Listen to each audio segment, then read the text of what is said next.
In today's video, I thought that maybe instead of me playing a game, I would actually do a bit of sneaky espionage on the ladder and see what other people are up to. And what better tier to do that in than VGC? Because I don't really know much about VGC. I know a little bit, but not enough to be very good at it. And I do still enjoy VGC. I think there's a lot of merit to playing the format, and it of course is the official format, so there's no reason not to have some interest in it. If you want to watch battles that other people play, I usually like to get off my alt. That way I'm invisible so they can't see me entering and exiting the room. And you go to watch a battle, and then you have to decide which format you want to watch. So we're going to go here to Scarlet Violet Doubles, and go to Battle Stadium Doubles. Not only is this a great way to just kick back and relax because you get to watch Pokemon content for free at any time in any format you want, but also it's a great way to learn a format. VGC right now is pretty volatile, and as all the formats are, and they're trying to figure out what works, what doesn't work, and trying to establish a metagame. And so right now, a lot of the teams are centered around a couple of different kind of styles. There's a lot of Chenpao with Dragonite, and there's a lot of Trick Room, there's a lot of Chi-Yu, and there's a lot of Flutter Mane. So I've seen a few games. Garganackle is another one in Annihilate. So I've seen some games, but there's always something in these games that takes me by surprise, and I say, whoa, what the heck, I didn't think that was going to happen. I've just seen so many weird things happen watching VGC games, and they're really exciting. So usually when I go to watch these kinds of games, I like to see the best games, right? How are you going to do that? Well, I go to the minimum elo, and usually for Battle Stadium Doubles right now, 1300 is a pretty good cutoff, and that'll get rid of all of the low-hanging, bottom of the ladder kind of guys. So we're going to probably catch a game right in the middle. So, we caught the end. A bit of a spoiler alert. Let's watch this one because it's a really high-ranking game, right? We got here 1579 versus 1620. So these people know what they're doing. So it's probably going to be a good game. Let's see what we can get. So right off the bat, if we look at the matchup, which is sort of hard to see sometimes, here we go. If we look at the matchup, they've got a Mousehold, and Mousehold is interesting in this format. I've only seen it a couple of times. It definitely still runs beat up, but it has a couple other moves. I just can't think of them off the top of my head. Mousehold is deceptively bulky. I've seen it live some hits that I thought it would not have lived before. So that's sort of interesting. Running the Garganackle. Garganackle actually runs the same set in doubles as it does in OU. It's Recover, Assault, Cure, Iron Defense, and Body Press. And then the Flutter Mane has so many options it can run that it's definitely a top tier threat in this format as far as I can tell. Chi-Yu does Chi-Yu things, except for instead of running Flamethrower, you run Heat Wave. The only reason not to run Heat Wave is in case somebody has a Wide Guard, but usually that's not an issue. And these two in combination make for a fantastic spread move spam core. You can also run Iron Moth with Chi-Yu, but I think that's less good because you have a weakness there. And then you've got Meowscarada, which you don't usually see. I haven't seen a lot of Meowscarada. I think a lot of people were using it early to try to deal with Dondozo, but I haven't seen too much of it. I wonder why that is. Mousehold, you don't usually see that. And then we got the Chimpa there. On the other side, we've got the Tatsugiri core, and that's pretty scary to see, but you have to be prepared for it because it's all over the place. Then we've got this same Flutter Mane Chi-Yu core. And then they've got the Murkrow, which is interesting to see Murkrow, but I guess you couldn't have the Murkrow out at the same time as your own Tatsugiri Dondozo is out. The reason you run Murkrow is twofold. First of all, you have Haze and you have Tailwind. Haze is really good for dealing with opposing Tatsugiri Dondozos. And it's also good in some instances for bailing out against the Garganackle or something. And then we've got a Garchomp. Garchomp is only really really good with Murkrow by its side, so I guess it's more for Tailwind than anything else. You can also Brave Bird, usually is what I see it run, and then I'm not sure the last move, maybe Protect, maybe Foul Play, I'm not sure. But usually those are the 3 moves, and then I don't know about the last one. So if I were here, I would probably want to lead off with the... I don't want to lead off with Flutter Mane because it really scares the Garchomp. And even if they go for Tailwind Protect, then you can still Dazzling Gleam, KO the Murkrow, and then limit their turns going forward. So we'll see what our hero on this side does as they lead. Not that. I called this side for sure. In case we got grass here and we got ground. Since we're not watching this one live, I'm going to have to pause it. So they definitely Tailwind here. The Garchomp actually went for Earthquake, didn't even bother protecting. I guess because nothing particularly threatened it. Since this is a pure grass type, I should eat that. And Garchomp actually terrestrialized into a pure ground type, which I think is a bit of a weird play because now you're going to be weak to the grass type attacks. So the Garchomp just may die in one turn. But they may just be trying to weaken the Dondozo answer by, doing 60-70% here.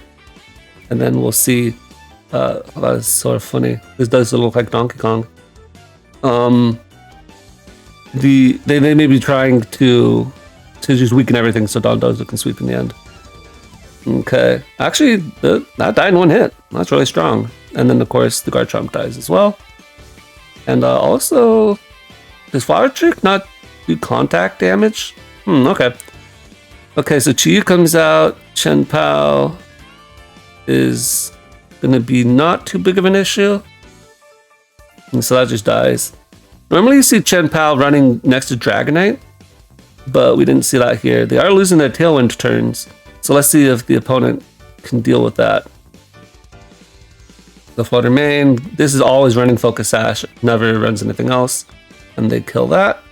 And then the Flutter Mane gets off Dazzling Gleam, which kills the Murkrow, but they're out of Tailwind turns. And at this point, they could, I guess, stall it out. We see they didn't bring the Dondozo on the back. So it's 1 against 2, but, well, as we see, the Flutter Mane won the speed tie or something. What could our opponent, or what could our guy have done against this matchup?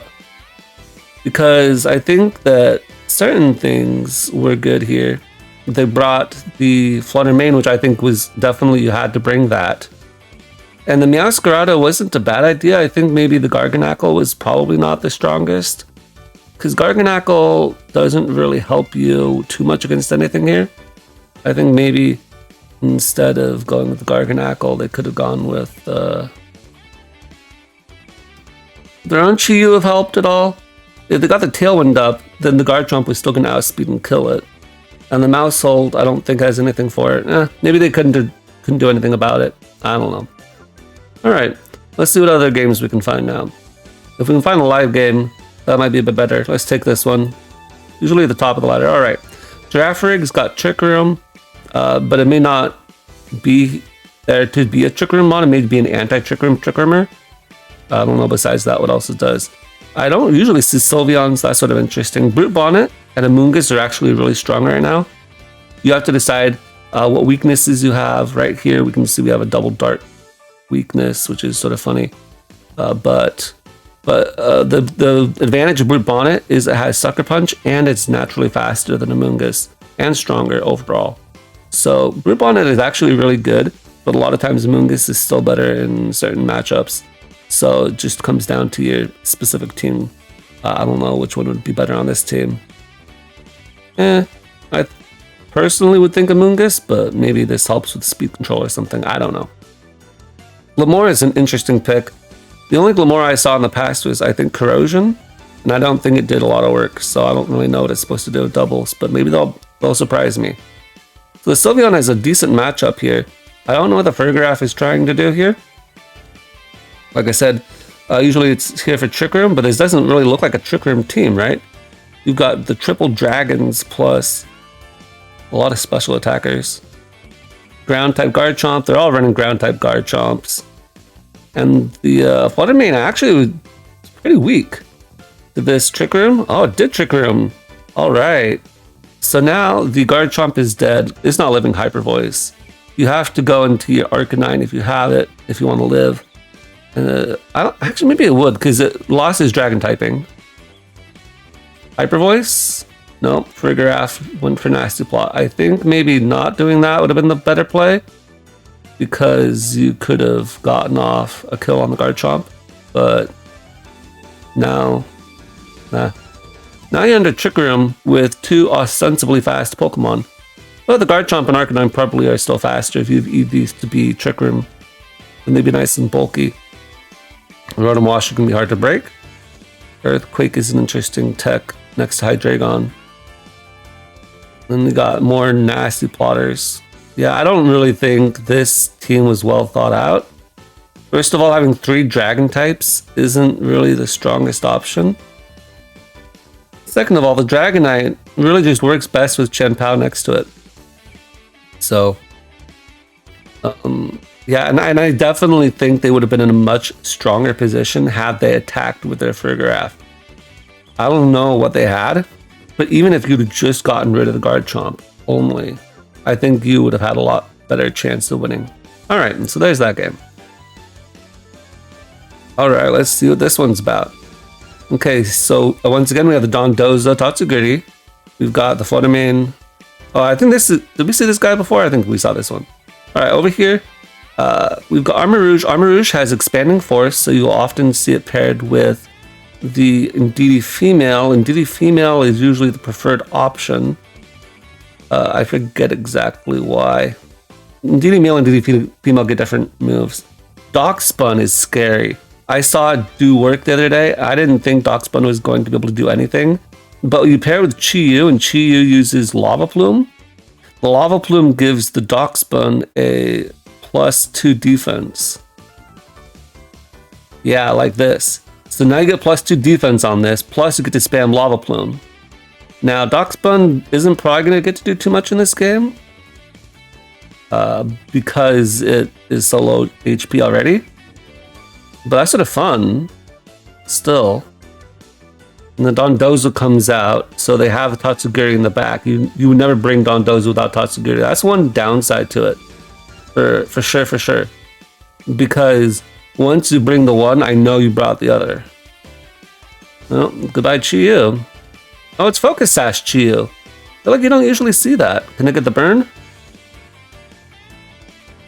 They cannot. They would have definitely liked to have gotten the burn there.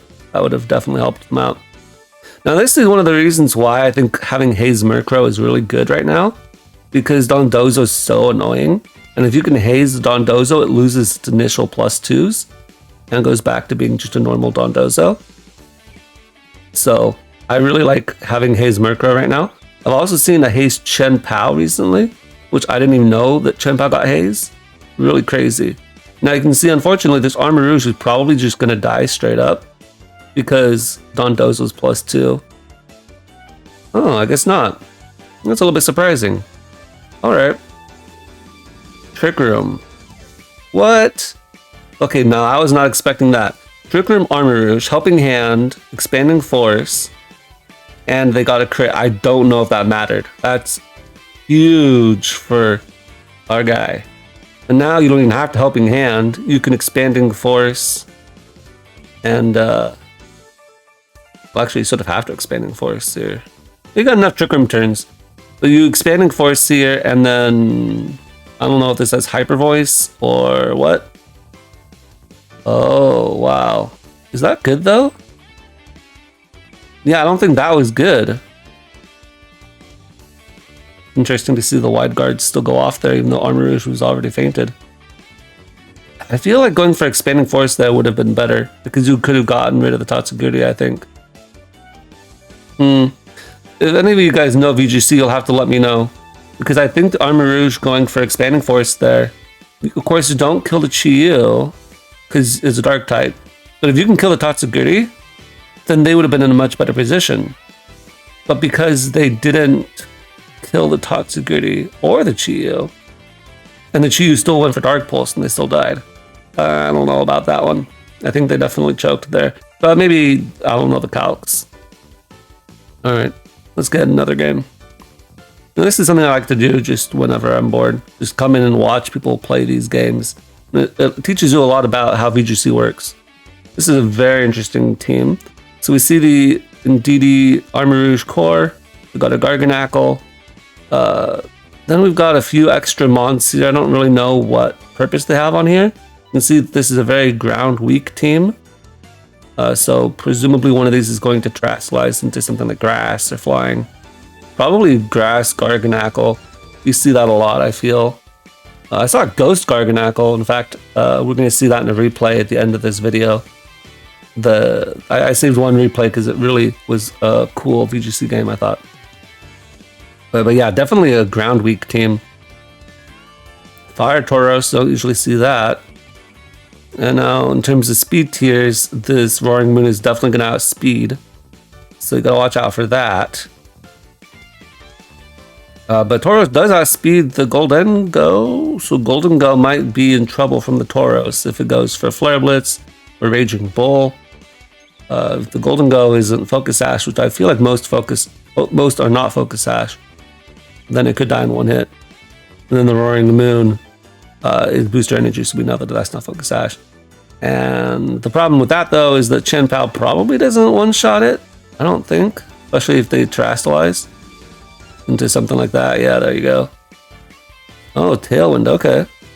They actually died at close combat in one hit. So they read that they're not going to stay in with the Golden Go, and they lose their terastallization turn 1. I don't know how big of a deal losing your terastallization is turn 1 compared to losing your Dynamax or losing your Z move or your Mega even. Losing a Dynamax was definitely a lot bigger deal. I feel like losing terastallization is bad, but a lot of times, given the matchup, you may not even want to terastallize your Pokemon. Like, it just depends, I think. Okay, Ice Shard. For some reason there, I don't know what they were reading there. Mega Rain is crazy in doubles because it does spread damage. So it's even stronger in doubles than it is in singles, I think. So Golden Go is actually pretty strong. Also, Clear Amulet. Let's talk about that for a second. So when people talk about how now Grimmsnarl gets Parting Shot, and that's like a really big thing for it, I agree, it is a big thing for it. But Clear Amulet blocks Parting Shot. And so I think that it's actually really scary nowadays to try to Parting Shot out with your Grimmsnarl. And myself personally, I actually don't think you should run Parting Shot on VGC teams. There goes Iron Bundle, almost dying in one hit. That's a cool tech on the Tauros. And now it even resists Shadow Ball from Golden Go, but it does now have to deal with Iron Hands. Iron Hands doesn't die to anything. This guy is stupid bulky. But yeah, so I don't think you should run Parting Shot on your Grimmsnarl. I think you should run Reflect, Light Screen, Spare Break, and then you should run Taunt. Taunt for Garganackle and other things like that. Okay, Make It Rain. So they actually didn't get a lot of value out of that turn because the Iron Bundle was able to protect. They are now in a much better position. Iron Hands will now be a lot weaker to this. Freeze Dry, that's not going to kill because Iron Hands is so bulky. And there goes the Chi-Yu. I sort of needed that. I don't know how I feel about that. Now it is -1 now. So that's cool. Golden Go is -2 because it's dropped its attack from Make It Rain. So maybe it won't be able to kill the Tauros at this point. So the question is, will Fake Out or will Close Combat kill the Iron Hands? Because you gotta kill the Iron Hands. Or not. Oh, Tauros actually lived that. I'm a bit surprised. I think the Iron Hands, I still stand by that. I think the Iron Hands was the thing you needed to get rid of first and foremost. But I guess that works too. I'm actually a little bit surprised that it lived the Drain Punch.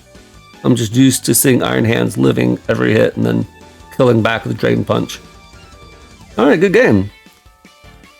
Alright, let's see if we can find something else. See, this is what I'm talking about. You always see something crazy in these.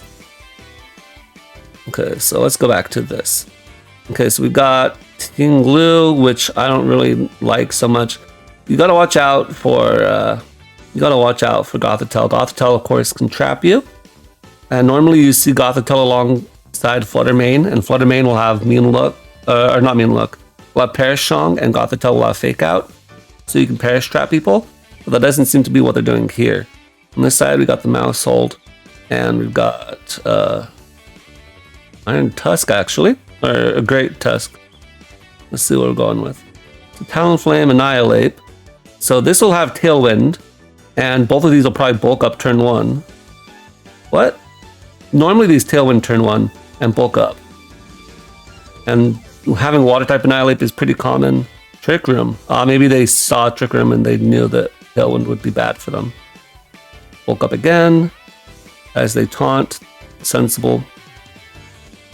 Another one that I've seen a lot is Fire. So these are usually Water or Fire. Ally Switch. Ooh. Tricky. As a Drain Punch. So the Ally Switch for the Meowscarada actually doesn't really help at all, because they still get their health back and they actually lost their more valuable piece there. Sort of funny. Because they had terrestrialized, so they weren't a ghost type anymore. Inglu doesn't die to anything, it's so bulky. That's +2 Annihilate. So now we're in a position where Meowscarada once again cannot really can't really Ally Switch, because I'm just going to Drain Punch anybody, I don't care. And this Meowscarada doesn't seem to be a threat either.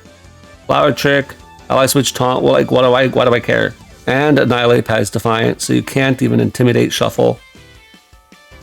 Interestingly, they did that. It was pretty obvious that the Meowscarada was a Focus Sash, so it wasn't really a threat at all. This Annihilate just messed it up. Yeah, Annihilate is really strong in this format right now because of all the Intimidate shuffling between Gyarados and Arcanine, and maybe one other that I'm not thinking of. But yeah, Gyarados and Arcanine have sort of picked up where Incineroar and Landorus left off. And so there's no shortage of Intimidate being thrown around in VGC. But Annihilate just says thank you very much. So was King Gambit. Both of them are running the Intimidate ability. And especially Annihilate is super strong, very scary in doubles. Cannot let it set up. Annihilate is a really scary Pokemon because you don't want to hit it because you make it Rage Fist more powerful. But if you don't hit it, it's going to just kill you. Because it'll set up a couple of times and then it'll just sweep you. Alright, Hail. I was not expecting that. I have not seen Hail yet. And what's crazy is I'm actually seeing a Hail Mirror matchup. So they go with Dondozo against the Roaring Moon Flutter Mane, which is not a core that you usually see. Okay, so the Roaring Moon has Tailwind maybe, as we saw in the previous game. Yep. And they got Moonblast, no reason to go for a spread move. The Roaring Moon is the bigger threat probably there, so you can just kill it. And Order Up is definitely going to snowball here. So now they're at +3 attack, because Order Up, depending on your Tatsugiri type, will... Ooh, that's a big crit. Also, Tailwind means Abomasnow is faster than the Dondozo. That is not something I was expecting. Because Dondozo is 95 speed, Abomasnow is 123, so I guess that must be a very fast Abomasnow. And whatever the speed the Dondozo was, it wasn't enough. Tatsugiri goes down to 1 hit, and the Abomasnow retaliates with the Roar Veil. I mean, I guess you got to make your last mon count, but I don't know if the Aurora Veil is going to help too much. Looks like their Flutter Mane is... What is their Flutter Mane? Is that a Utility Umbrella? I'm not sure. It might be Utility Umbrella or something, because it's not taking chip from the... Oh no, it's Snow. I'm forgetting that Snow doesn't do damage in this gen. Okay, here we go. Another Mousehold, Garganacl user. Actually, I think we saw this one earlier. I forget. This guy's got Serial Edge and Farigiraf, which is fun. I don't know what the Farigiraf is supposed to do on this team. Serial Edge is a niche pick. I don't think it's particularly strong, but it is sort of fun to see. Will-O-Wisp the Garchomp instead of Tailwinding. I guess I can get behind that. As they taunt the Brute Bonnet, so they don't go to sleep. A bit risky, the Brute Bonnet, to stay in, frankly. I think I would rather have it for later, rather than lose it to Talonflame plus the anything Garchomp wants to do. I guess it's bulky enough you can live any one hit. It's a little bit risky. Now turn 2 is the Talonflame. Well, I guess no. This Talonflame must be very slow because it outslowed the Garchomp. So it's a very bulky one. Okay, there we go. Turn 2 Tailwind. They match it with Tailwind. Now this Iron Bundle is going to destroy the Garchomp even if it goes to pure ground type, which is like all of them are running as far as I can tell. It should probably still die. Brave Bird the Mousehold doesn't do anything. Freeze Dry doesn't kill. And then the Rock Slide actually doesn't kill the Iron Bundle at +3 because of the burn. That's pretty big. Now the Mousehold has this got Fake Out. I forget. I know I've seen Mousehold do a thing or two. I just forget what I've seen it do. Now at this point, Mousehold might even just protect so Garchomp can go for Earthquake. I think that might be a pretty reasonable play. And if you predict them to do that, then you definitely need to protect at least your Iron Bundle this turn. Oh yeah, Follow Me. But they got Icy Wind. So now the Follow Me actually ends up not helping them at all. I think that was one of the things I remember seeing, because I remember the Mousehold followed me and was actually able to eat a hit or two.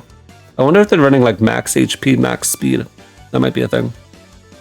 Or maybe not even max speed, who knows. Okay, now we protect the Iron Bundle for the Overheat. I was not expecting Overheat. The Make It Rain actually OHKOs the Sylveon. You know, Golden Go is pretty strong, but Sylveon is really specially defensive too, so it's a little bit surprising that one shot, because it's a spread move, right? So it's going to be half damage, and the Sylveon is pretty tanky, but I guess that's just not how it was invested. Sucker Punch is the other reason, like I said earlier, that you run Brute Bonnet.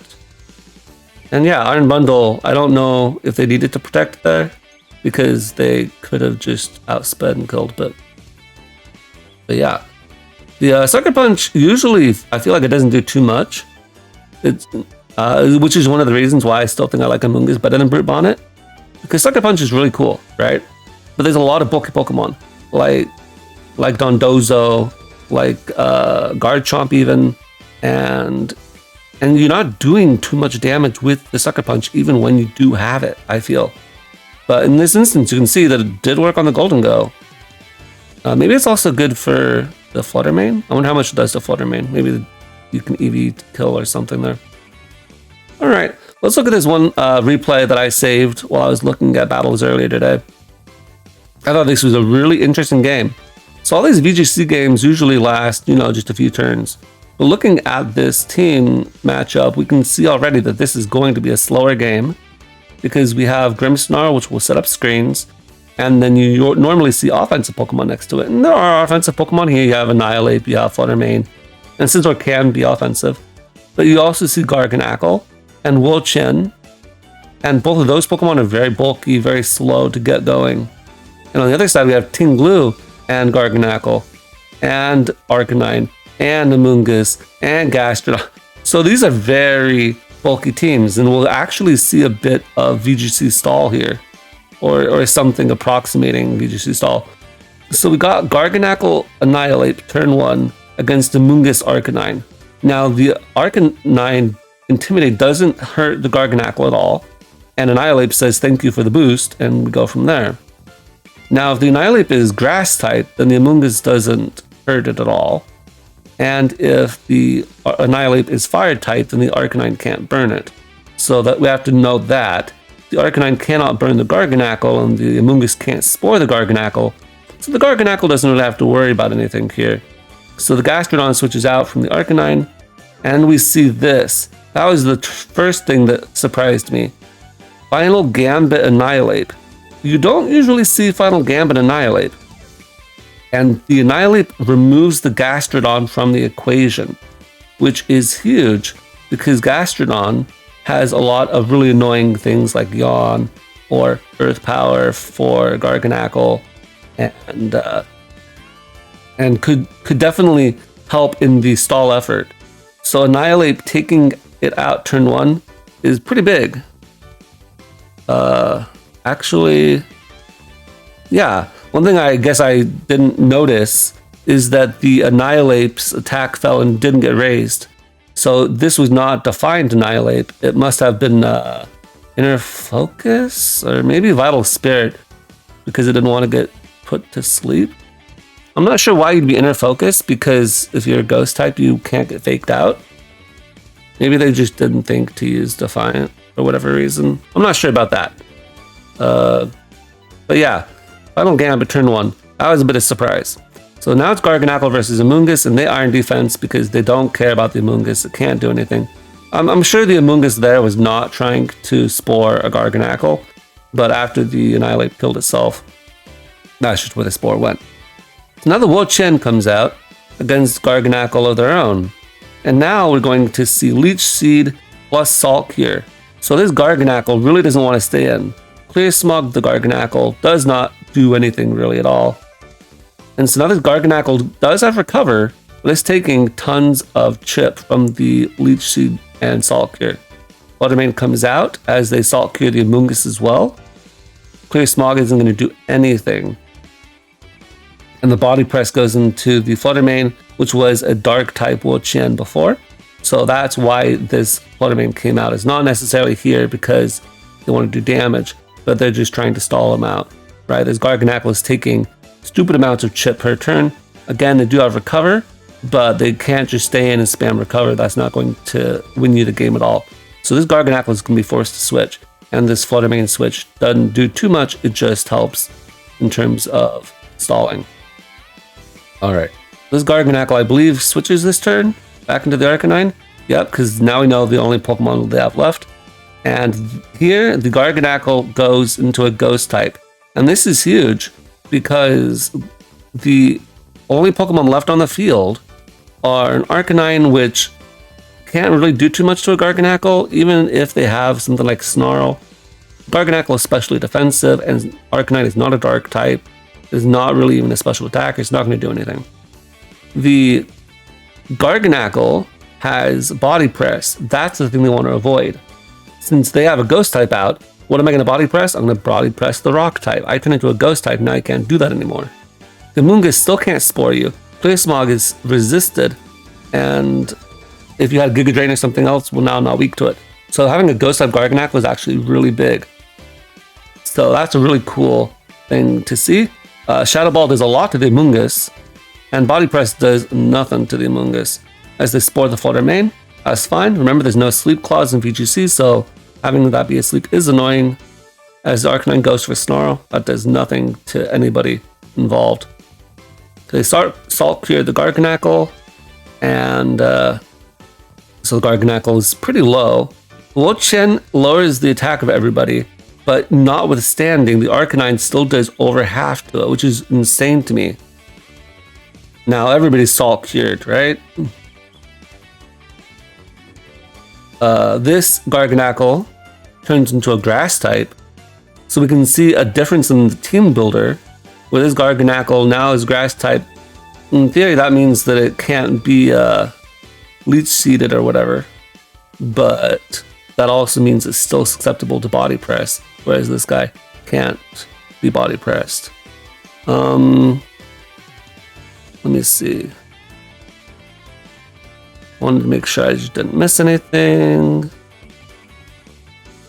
Okay, I think we're good. So yeah, now this turn we Salt Cure the Arcanine, and now it's being Salt Cured. Garganackle here goes for Recover, might as well, can't do anything else. And they still have the Amoonguss in the back, so they can switch out one of these guys if they want to. The Flare Blitz will definitely take out Fluttermane. That's just a sack. The main thing is we need to kill off a few of these mons here. And this is last Mon Garganackle, and at this point when I saw this battle, I thought, oh well, it's 3-1. Even if the Arcanine dies, and even if somehow the Amoonguss gets chipped down from Salt Cure, even though the Body Press isn't going to be doing anything, it's not like the Amoonguss is going to be able to recover, because it probably doesn't have Synthesis. So, even if they kill the Arcanine and the Amoonguss, the Garganackle versus Garganackle, this should still have more PP than this, I think, so it should be able to stall it out. And that was how I was thinking at that point when I saw it. So they switch out the Amoonguss because they want to stall out. The Flare Blitz isn't doing anything. because this is a very beefy boy and it's +2 defense. This Arcanine goes down. Not a surprise at all. This Garganacl is being salt cured and it cannot get rid of that status. Now the Clear Smog comes out, doesn't do too much at this point in the battle, and this Garganacl is getting up defense. But remember, this Garganacl getting up defense does not help it at all. The main thing we need to do at this point is get it to be a one-on-one, because as soon as you can get it to be a one-on-one is when you can start making progress. So the Amoonguss has to go. These defense boosts don't help, because that will not boost the Salt Cure. It'll only boost the Iron Defense, the Body Press, which is not going to touch the Ghost-type Garganacl. So at this point, there's no point wasting Body Presses on the Amoonguss, because the Amoonguss is just going to die to Salt Cure. We already saw a +2 Body Press like bounce off this guy. So this guy sensibly doesn't want to waste his PP, and he wants to stay healthy so he doesn't lose the battle. So he is spamming recover a bit, unfortunately, but now we're down to a one-on-one. Used up 2 PP here and 1 PP here. And this guy's been salt cured for a while, so I would have thought still at this point that this Garganacl had the advantage. But now with the Amoonguss being gone, one thing this Garganacl can do is start boosting up its Iron defenses. Once it gets to +6 Iron defense, then its Body Press can still Body Press this Garganacl because this one is Grass type. Now it won't be super effective like it would have been if this had been a Rock type still. But that is one big difference in the team builder. And I don't know why this one is Grass particularly. Probably so that it can't be... I don't even know why it's Grass, frankly. There's probably some reason. Maybe it's for Garchomp. I could see that, I guess. But I don't think you need that. Because you're still Garganacl. And Garganacl lives so many hits because it's so bulky. But I guess earlier in his life, we did see a Garganacl get one shot by a Garchomp. So maybe there's some reason for it. I still think that it's not the strongest typing for it. In any case, we can see that they're going to stall out each other. So at this point, we can skip turns. And we can see that this is down to 3 versus 3. And it's really starting to make a difference, the fact that this guy can body press you and you can't body press in the back. The Salt Cure isn't doing any damage. It's only the chip per turn, and both of them have the same amount of chip per turn. And so fortunately, since we can skip through time, we don't have to wait for them to stall each other out. And this guy can't, even if he got a crit with Salt Cure, wouldn't do anything. If he got a crit at any given point, that would have sped up this battle a lot. But he does not. And they just do it naturally. And this Garganacl actually wins the battle. So yeah, I really thought that was a cool replay, so I had to show you guys. I've been watching a lot of VGC, and it's been pretty fun to watch. There's always something new and interesting to watch out there. I definitely think there are a few Pokemon and a few archetypes right now that are stifling the metagame, and so they're making it difficult to innovate. VGC is definitely a metagame where you can use random Pokemon like Pachirisu, right? And see success. But you have to accept that there are certain Pokemon like Dondozo, Fluttermane, Chi-Yu, Chien-Pao but plus Dragonite, and a few others that are just super relevant, and you have to be able to have a game plan to beat those Pokemon. But VGC is definitely a really interesting metagame, and I think, I'm always down to give things a try, especially at the beginning of a generation. I might try some VGC here in the future, but I have so many video ideas and only so much time to work on them. So we may or may not get around to that, but we'll see. Anyway, if you guys like this video, maybe we'll do some more spying videos in the future and watch some more live games. But yeah, that's all I have for today. I'll catch you guys next time.